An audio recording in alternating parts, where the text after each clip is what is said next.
The day started like any other. People went to work, kids played in parks, and life seemed normal. But everything changed when the sky lit up with strange lights.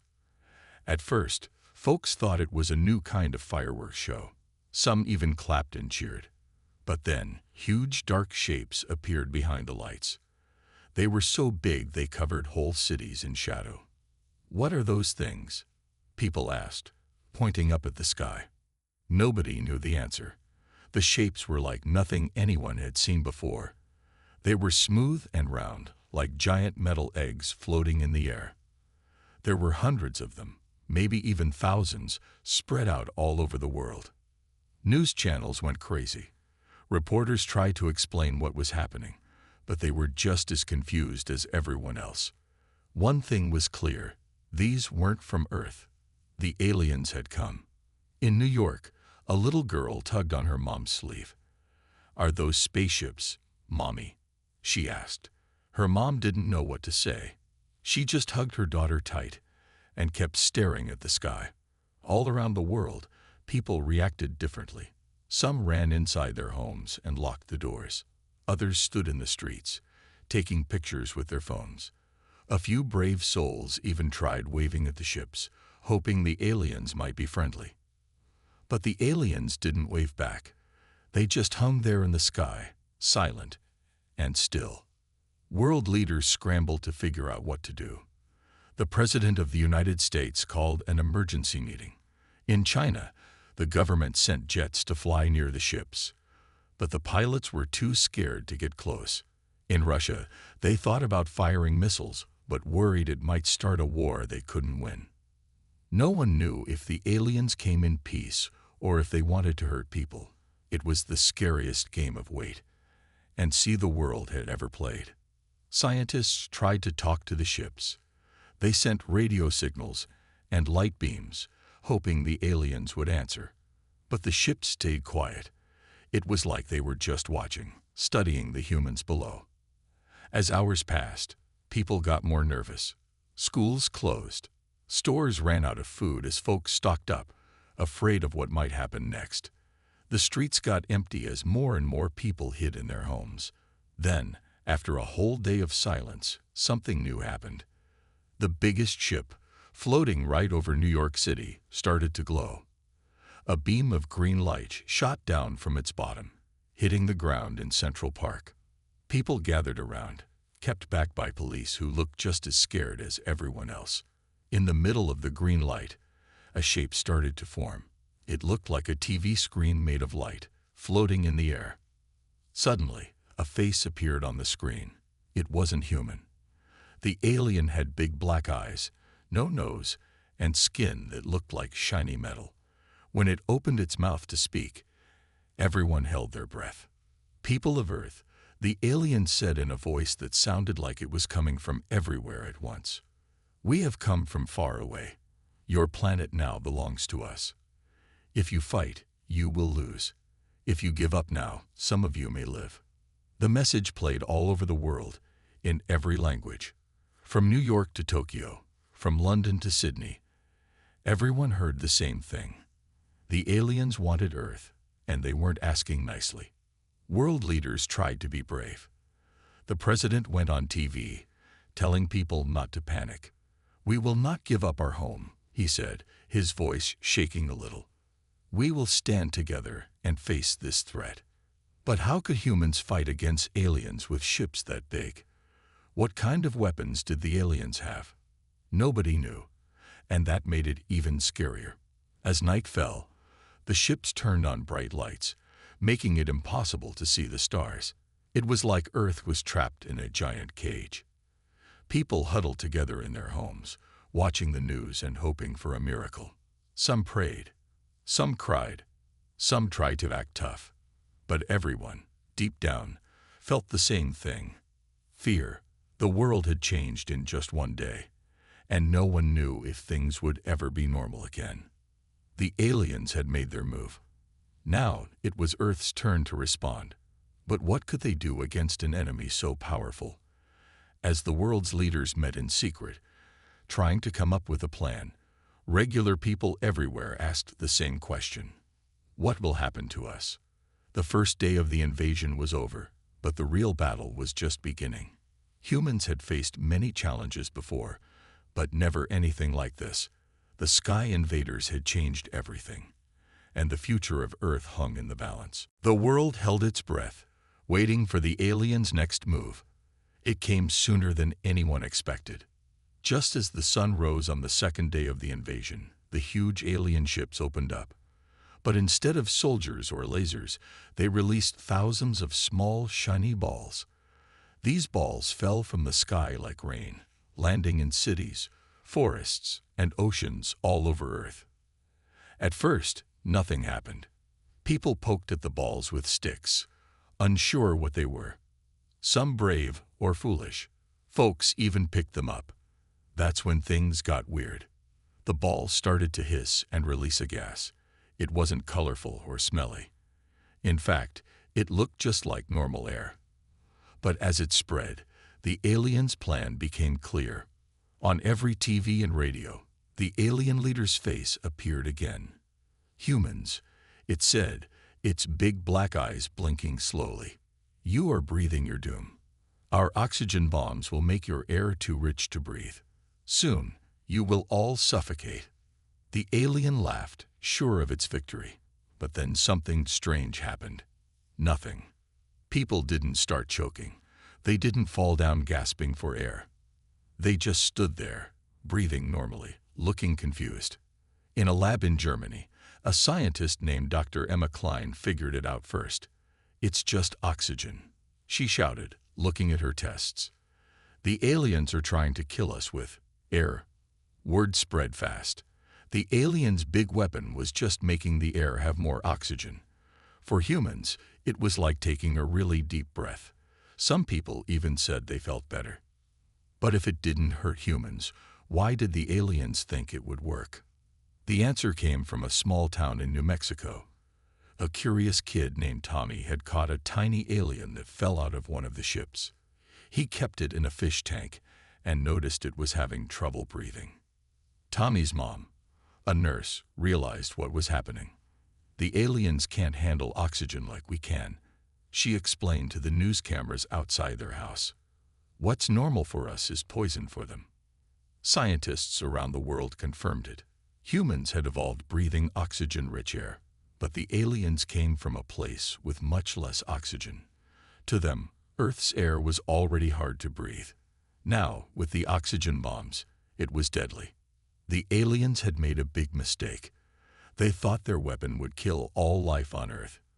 Instead, it only made the planet more dangerous for them. In Washington, D.C., the president smiled for the first time since the invasion began.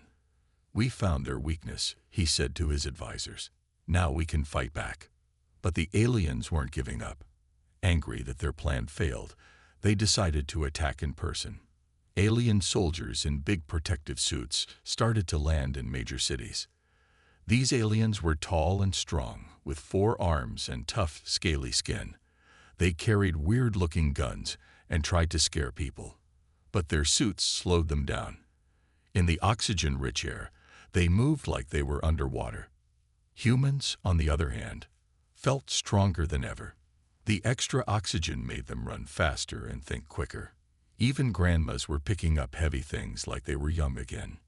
In New York, a group of construction workers fought off alien soldiers using just their tools. In Tokyo, a team of gymnasts flipped and jumped around the aliens, tying them up with ropes. All over the world, regular people became heroes, defending their homes. The alien leader couldn't believe what was happening.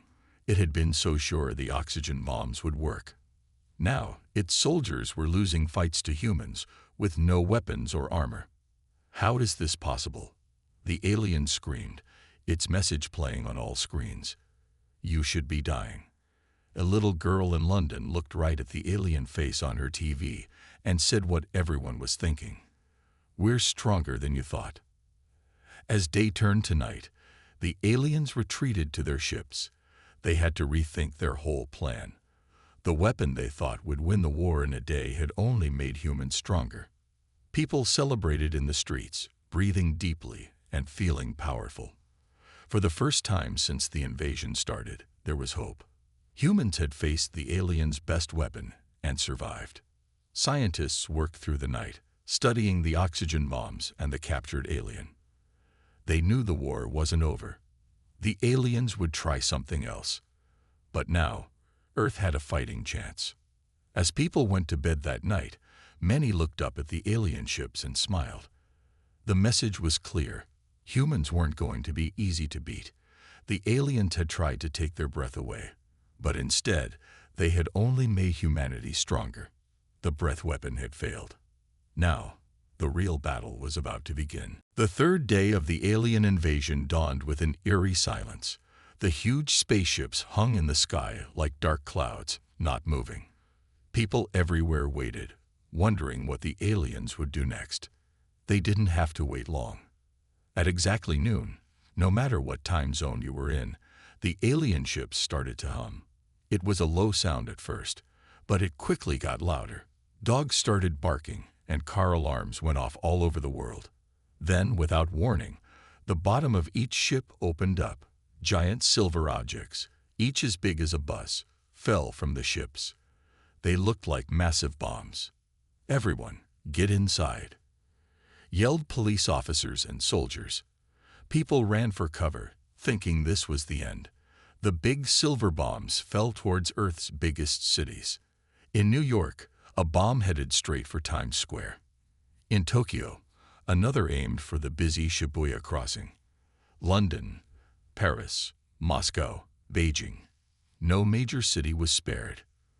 The world held its breath as the bombs got closer to the ground. Then they hit. But instead of a big explosion, each bomb split open with a loud peop. A thick, white mist poured out, quickly filling the streets. It moved fast, covering whole neighborhoods in minutes. At first, people were confused. Was this another oxygen attack? Scientists quickly tested the air and found something surprising. "It's pure oxygen," they announced. "The aliens are giving us more of what didn't work before." The alien leader's face appeared on screens again. It looked angry and confused. "Why aren't you dying?" it demanded. "This much oxygen should be burning you from the inside." But the aliens were wrong again. Instead of hurting people, the super oxygen air made them feel amazing. In Central Park, an old man threw away his cane and started jogging. "I haven't felt this good in 40 years, he shouted. A group of firefighters in Los Angeles lifted a stuck car like it was made of paper, saving a trapped family. "It's like we have superpowers," one firefighter said, flexing his muscles. All over the world, similar stories popped up. People felt stronger, faster, and smarter. Kids solved hard math problems in seconds. Athletes broke world records without even trying. The aliens watched in horror as their plan backfired spectacularly. Humans weren't just surviving the oxygen, they were thriving in it. But there was a downside. All that extra oxygen made everything more flammable. A small spark could start a big fire in seconds. In Chicago, a dropped cigarette turned into a massive blaze that threatened to burn down the whole city. But the supercharged firefighters, moving faster than ever, put it out in record time. "We have to be careful," warned the mayor of Chicago on TV. "We're stronger, but the world is more dangerous too." As the day went on, humans started to use their new abilities to fight back. In Brazil, a group of farmers used their increased strength to flip over a landed alien ship, trapping the aliens inside. In India, a young girl solved the code to hack into the alien communication system. "Their brains work slower in our air," she explained. "It makes their codes easy to break." The alien leader was furious. It ordered its soldiers to attack on foot again, but the results were even worse than before. The alien troops could barely move in the oxygen-rich air, while humans ran circles around them. By evening, humans had captured hundreds of aliens and taken control of several smaller ships. Scientists studied the alien technology, looking for ways to use it. But the biggest surprise came from hospitals around the world. Doctors reported that sick patients were getting better fast. The super oxygen was healing people. "It's a miracle," said one doctor in Egypt, watching a patient with lung cancer breathe easily for the first time in years. "Their weapon is saving lives." As night fell, the mood on Earth had completely changed. 3 days ago, everyone was scared of the alien invasion. Now, people felt hopeful and strong. The President of the United States gave a speech that was broadcast worldwide. "The aliens thought they could defeat us with their oxygen bombs," he said. "Instead, they've made us stronger than ever. This is not the end. This is just the beginning of our fight back." Cheers erupted in every city. People who were once strangers hugged each other in the streets, all breathing in the energy-giving air. Up in their ships, the aliens had an emergency meeting. Their best weapon had failed. Humans were getting stronger by the minute. For the first time, the aliens felt something new: fear. As the third day of the invasion ended, one thing was clear: the big boom hadn't gone as planned. For the aliens. For humans, it was the start of a whole new chapter. The war was far from over, but now, Earth had a fighting chance. As the fourth day of the alien invasion began, the world was buzzing with energy. The super oxygen from the aliens' bombs had changed everything. Humans weren't just surviving. They were becoming stronger than ever before. In a secret lab under New York City, Dr. Sarah Chen worked nonstop. She hadn't slept in days, but she didn't feel tired at all. The air around her crackled with energy. "Look at this," she shouted to her team, pointing at a screen. "Our cells are changing. We're not just breathing the oxygen. We're evolving." All over the world, scientists like Dr. Chen were making amazing discoveries. Humans were adapting to the new air faster than anyone thought possible. People could hold their breath for hours. Some could even see better in the dark. In a military base in Russia, soldiers showed off their new strength. They bent metal bars with their bare hands and ran faster than cars. General Volkov smiled as he watched. "We are becoming the ultimate warriors," he said. But it wasn't just soldiers who were changing. In a small town in Mexico, a group of farmers lifted a whole tractor to save a trapped dog. In Australia, surfers rode waves taller than buildings, holding their breath for impossibly long times. The aliens watched all of this from their ships, getting more worried by the hour. Their leader paced back and forth, its big eyes blinking rapidly. "How is this possible?" it kept asking. "They should be dying, not getting stronger." Meanwhile, the captured aliens were having a hard time. Earth's air, now supercharged with oxygen, was like poison to them. They could only survive in special rooms with air like their home planet. One alien, held in a lab in Japan, finally agreed to talk. It told the scientists about its home world, a place with very little oxygen, where everything moved slowly. "We thought all life was like us," it said sadly. "We never imagined creatures that breathe poison and get stronger." As news of these discoveries spread, people began to think differently about the invasion. They weren't just fighting to survive anymore. They were fighting to see what humans could become. In schools, kids learned faster than ever before. A 10-year-old girl in Canada solved math problems that once stumped college students. "It's like my brain is on fire, but in a good way," she said, grinning. Hospitals reported miracle recoveries. People with breathing problems suddenly found they could run marathons. Even some cancer patients saw their tumors shrink as their supercharged cells fought back. But it wasn't all good news. The extra oxygen made people's emotions stronger too. Arguments turned into fights more quickly. People had to learn to control their new strength and energy. In Chicago, a man accidentally knocked down a wall when he got angry at his neighbor. With great power comes great responsibility, the police officer told him, trying not to laugh as he wrote the ticket. Scientists warned that the changes might not last. "We don't know what will happen if the oxygen levels go back to normal," Dr. Chen said on TV. "We need to be prepared for anything." The world's leaders met to discuss what to do next. Some wanted to attack the alien ships right away. Others thought they should wait and see how much stronger humans would become. "We're tougher than they ever imagined," said the president of Brazil. "But we need to be smart about how we use our new abilities." As the day went on, humans began to organize. They formed special teams, mixing soldiers with scientists, athletes with teachers. Everyone had a role to play in the coming fight. In orbit, astronauts on the International Space Station made a startling discovery. The alien ships were starting to look sick. The super-oxygen was slowly damaging their hulls. "They can't stay in Earth's atmosphere much longer," an astronaut reported. "They'll have to leave or risk their ships falling apart." This news gave humans new hope. They didn't just have to fight the aliens. They just had to outlast them. As night fell on the fourth day, the mood on Earth was very different from just a few days ago. People looked up at the alien ships with determination, not fear. In Times Square, a huge crowd gathered. They took deep breaths of the oxygen-rich air, feeling it fill them with strength. Someone started a chant, and soon the whole crowd joined in. "We are tough. We are strong. This is our home, and we belong." The chant spread around the world, in every language.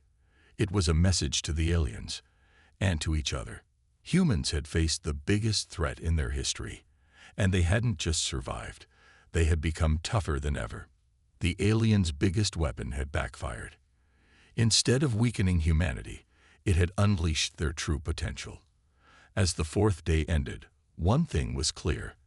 The real battle was just beginning, and Earth's toughest humans were ready to fight. The fifth day of the alien invasion dawned with a new sense of purpose. Humans were done hiding. It was time to fight back. All around the world, people got ready. In America, a group of engineers had worked all night, turning regular planes into super-fast fighter jets. They used parts from captured alien ships to make them even better. "These babies can fly higher and faster than anything we've ever built," said Jake, the lead engineer, patting a jet's wing. "And the best part, the aliens won't see them coming." In China, an army of construction workers and architects had a different plan. They built huge fans, bigger than buildings. "We'll blow their oxygen right back at them," shouted Lin, the project leader. Her team cheered, ready to turn on their massive machines. Meanwhile, in a secret base under the African desert, scientists made an amazing discovery. Dr. Ameri held up a small device, her eyes shining with excitement. "We found a way to talk to the alien ships," she said. "We can confuse them, maybe even control them." As the morning went on, more good news came in. The super-oxygen had made people so strong and smart, they were inventing new things every hour. In Brazil, a teenager named Carlos showed off his new invention. A gun that shot concentrated oxygen. "It's like pepper spray for aliens," he grinned.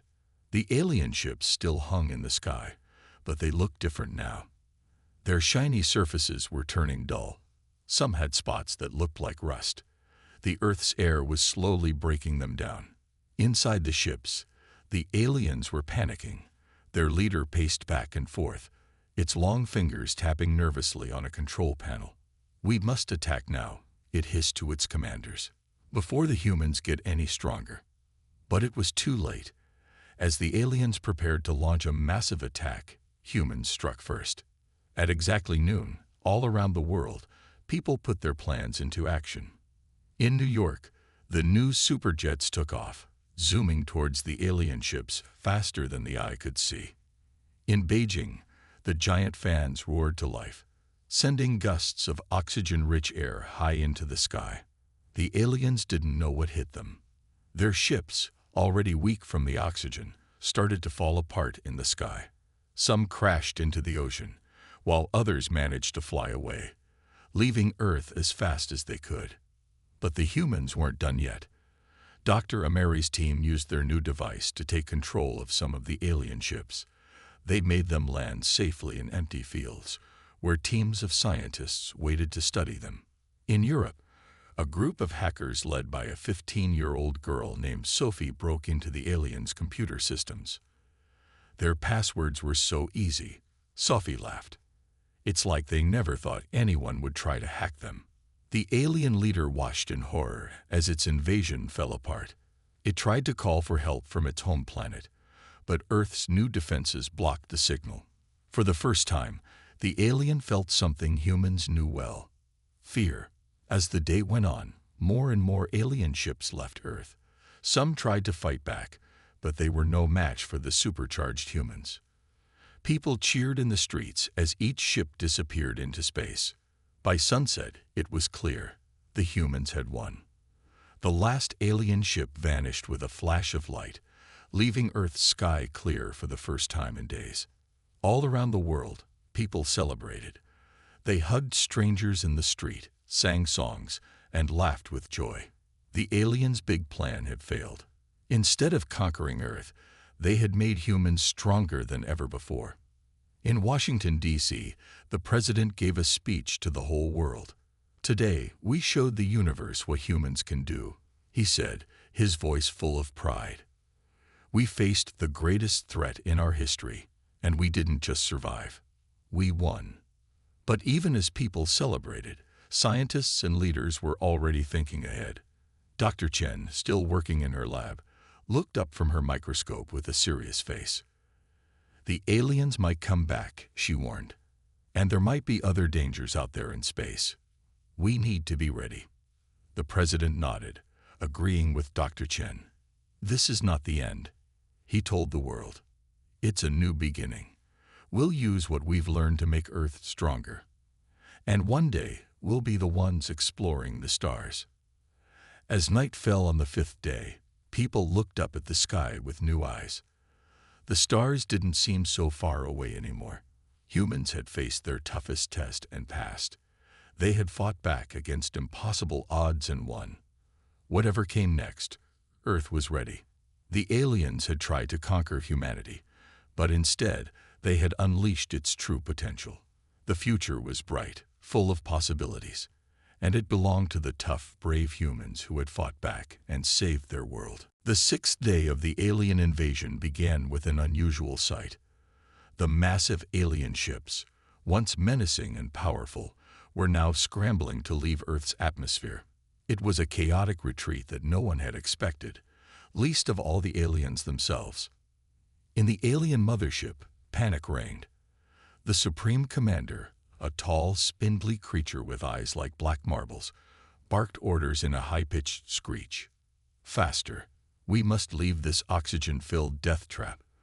Around him, alien crew members rushed about, their protective suits barely holding up in the Earth's supercharged air.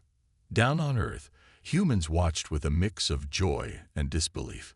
In Times Square, a huge crowd gathered, pointing at the sky and cheering as each alien ship zipped away.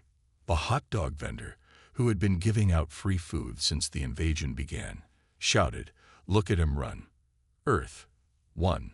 Space creeps, 0. But not all the aliens could escape so easily. Some ships, damaged by Earth's oxygen-rich atmosphere, sputtered and fell. One crashed into the Amazon rainforest, sending up a plume of smoke visible for miles. Another splashed down in the Indian Ocean, causing a mini tsunami that washed up on beaches in Sri Lanka. In Area 51, a secret military base in Nevada, things got really interesting. A small alien scout ship, its engines failing, made an emergency landing right on the base's runway. Soldiers, scientists, and a very confused janitor all watched as the ship's door opened with a hiss. Out stumbled 3 aliens, their protective suits torn and leaking. They blinked in the bright sunlight, looking around nervously. The base commander, Colonel Johnson, stepped forward. "Welcome to Earth," he said, trying not to laugh. "I believe you're a little late for the invasion." The aliens, realizing they were surrounded, did the only thing they could think of. They raised all 4 of their arms and said, in perfect English, "We surrender. Please don't give us more oxygen." As news of the aliens' retreat spread, humans around the world sprang into action. They weren't about to let this opportunity slip away. In Japan, A team of engineers managed to capture a fleeing alien ship using giant nets made of a new, super-strong material they'd invented just days before. "It's like catching a very big, very angry fish," said Hiroshi, the lead engineer, wiping sweat from his brow. "A fish from space that tried to take over our planet. Okay, maybe not like a fish at all." In Egypt, a group of archaeologists made a startling discovery. An alien ship had crashed near the pyramids, and as they approached it, they found something unexpected. The alien pilot, struggling to breathe in Earth's air, pointed to the pyramids and wheezed, "Our ancestors built those." This news sent shockwaves around the world. Humans and aliens might share a distant past. It was almost too much to believe, but there was no time to dwell on it now. The aliens were still running, and humans were determined to learn as much as they could before they all left. In orbit, astronauts on the International Space Station had the best view of the alien retreat. They watched as ship after ship jumped to light speed, disappearing in flashes of brilliant light. "It's both beautiful and terrifying," radioed Commander Sarah Chen. "Like the world's biggest fireworks show, but each boom is an alien ship running away from us."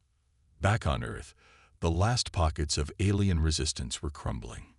In Moscow, a group of teenagers on hoverboards, another new invention thanks to alien tech, chased down the last alien troops trying to hide in the city. The aliens, clumsy in Earth's gravity and over-oxygenated air, were no match for the nimble human kids. As evening approached, the skies were almost clear of alien ships. The supreme commander of the alien fleet, now safely out of Earth's atmosphere, looked back at the blue planet with a mix of fear and respect. "Note to all future invasion fleets," he dictated to his computer. "Earth is off limits. Humans are too tough, too adaptable, and they breathe poison for fun." With a final flash, the alien mothership disappeared into deep space, leaving behind a planet forever changed.